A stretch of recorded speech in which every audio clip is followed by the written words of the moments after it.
Pronoun মানে কি? প্রোনাউনকে বাংলাতে বলা হয় সর্বনাম। প্রোনাউন জিনিসটা কি? প্রোনাউন জিনিসটা হচ্ছে নাউনের পরিবর্তে যেটাকে আমরা লিখি সেইটাকে প্রোনাউন বা সর্বনাম বলা হয়। যেমন রবীন্দ্রনাথ ঠাকুর একজন কবি ছিলেন, রবীন্দ্রনাথ ঠাকুর একজন ভারতীয় ছিলেন, রবীন্দ্রনাথ ঠাকুর গীতাঞ্জলি রচনা করেছিলেন, রবীন্দ্রনাথ ঠাকুর নোবেল প্রাইজ জিতেছিলেন।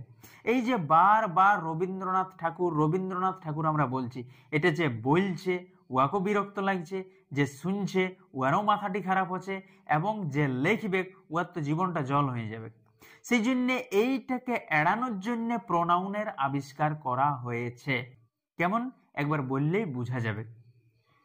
রবীন্দ্রনাথ ঠাকুর একজন কবি ছিলেন, উনি একজন ভারতীয় ছিলেন, উনি গীতাঞ্জলি রচনা করেছিলেন, উনি নোবেল প্রাইজ জিতেছিলেন।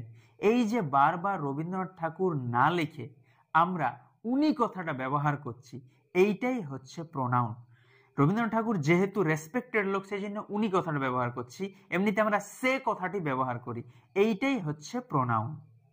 প্রোনাউনকে নানান রকম বইয়ে, নানান রকম জায়গায়, নানান রকম ভাবে ভাগ করা হয়েছে। আমি মোটামুটি সবগুলাই পড়ে দেখলাম এবং একটা জিনিস বুঝতে পারলাম যে প্রোনাউনকে 7 ভাগে ভাগ করা হয়। কি কি? Personal pronoun, demonstrative pronoun, interrogative pronoun, relative pronoun, indefinite pronoun, distributive pronoun এবং রেসিপ্রোকাল প্রোনাউন।